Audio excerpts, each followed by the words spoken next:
vamos a presentar la estación, que es un proyecto para nosotros todavía inclasificable, que de algún modo empezó hace mucho. En realidad empezó antes de que nosotros estuviéramos en este mundo. Creó una publicación también inclasificable, que todavía no entiendo y que quizá por eso nos fascinaba tanto, que era la revista 391. Fondo, el título, que tampoco se sabe por qué era ese, a buena cuenta, los artistas en Nueva York. Francis Picabia empezó con algunos de los números se llegó a editar en Nueva York, otros se fueron a Zúrich, regresaban a Barcelona, y fue una aventura intermitente con una vocación de una cierta periodicidad que nunca se cumplió y que trataba de plasmar algunas ideas y algunas obras de artistas sin una lógica editorial convencional. Ese proyecto nos fascinó mucho desde el principio a una serie de amigos, a un director de museo, Manuel Guerrero, a un artista plástico, Federica Amat, a una diseñadora gráfica, Estela Robles, a unos impresores fantásticos que llevan tinta invisible en Barcelona, y nosotros desde Arquine en México pensamos en llevar a cabo también esta publicación, una publicación que toma un título que, si bien está en catalán, es fácilmente comprensible en un buen de idiomas. Es decir, la estación como ese punto de encuentro y ese lugar de cruces entre gentes que no se conocen, entre unos que van y otros que vienen, en el punto de partida y el punto de llegada, sin que eso sea el final de la historia de nadie. Y nos pareció que esa idea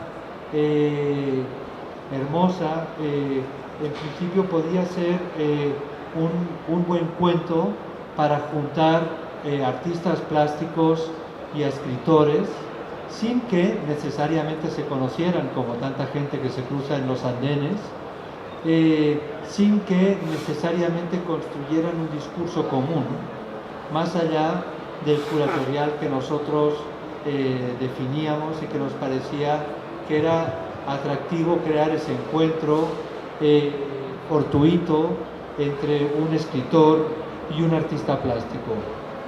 Así llevamos a cabo este proyecto, un proyecto que tampoco sabíamos muy bien qué forma podía tener una publicación, una revista en el siglo XXI. ¿Tiene sentido todavía?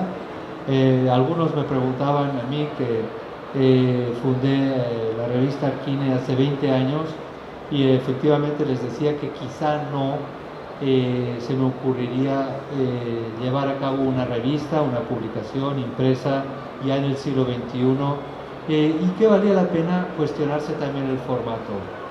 A partir de ahí llegamos a la conclusión que había distintos formatos y que no fueron excluyentes. En primer lugar, un formato en DIN A2, es decir, una sola hoja, que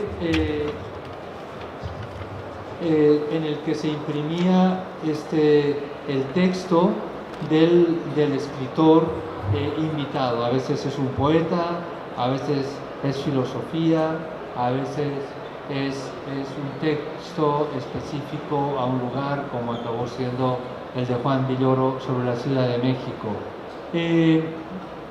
Ese texto iría acompañado de una publicación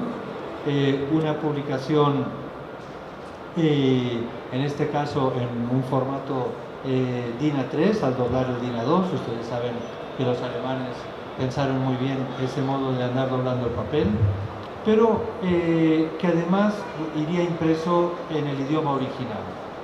Pero nos parecía que, si bien la cultura europea es sumamente políglota, a diferencia, por ejemplo, de la gringa, pensábamos que valía la pena también incorporar la opción de distintas lecturas o traducciones. Entonces existe la misma revista digital, gratuita, en el que uno puede leerlo no solo en el idioma original, sino también en español y en inglés, en el caso de que haya sido escrito en otra lengua, como hay algunos textos en catalán o en francés hasta el momento. Pero no era suficiente. Pensábamos que si bien la condición digital como camino para construir cultura alrededor de la literatura, alrededor del arte, podía ser un buen conducto, faltaba la percepción matérica, la percepción física, y ahí nuestros aliados claves en este proyecto de Tinta Invisibla en Barcelona fue determinante para hacer una edición especial de 100 ejemplares de cada número, con unas impresiones delicadísimas en formato ya DIN A4. En este sentido tenemos aquí los primeros 4 números en el que pues, pueden ver cómo juntábamos algunos, juntábamos por ejemplo en el primer número un texto de Chantal Maillard con esta imagen tremenda de los Key Brothers, que la pueden ver más de cerca, tocar con cuidado, delicadísima.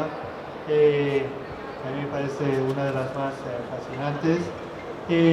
O por ejemplo en el segundo número, que juntamos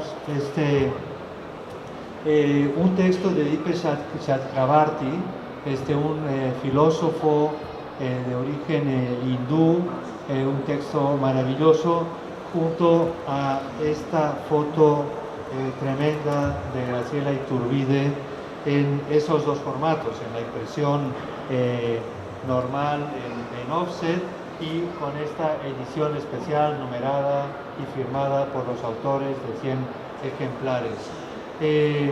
Un tercer número corrió a cargo de Jacques Rancière, el texto en francés, obviamente como les decía, en la versión digital está traducido al inglés y al español, con una foto de Alfredo Hart,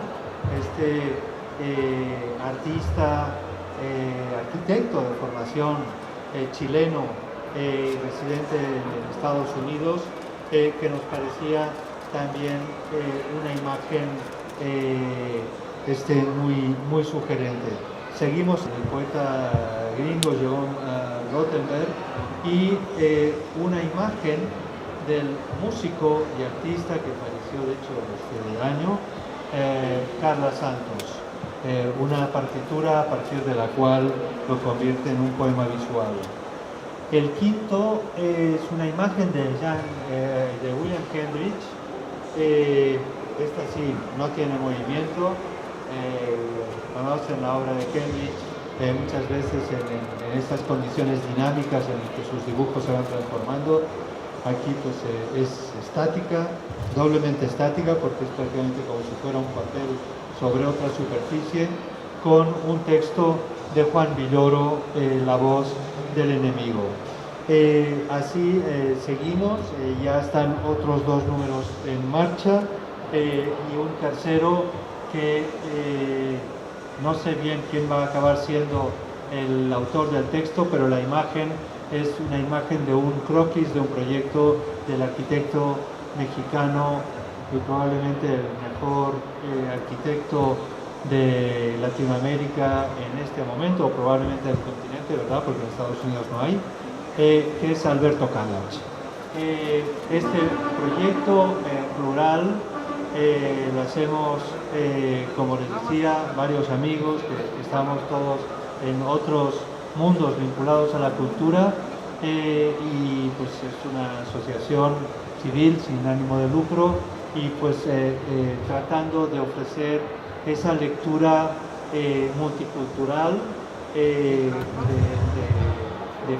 orígenes cruzados, tanto en las disciplinas como como en los lugares de origen de cada uno de estos artistas, y pues que el proyecto en principio va a ser una colección de 12 números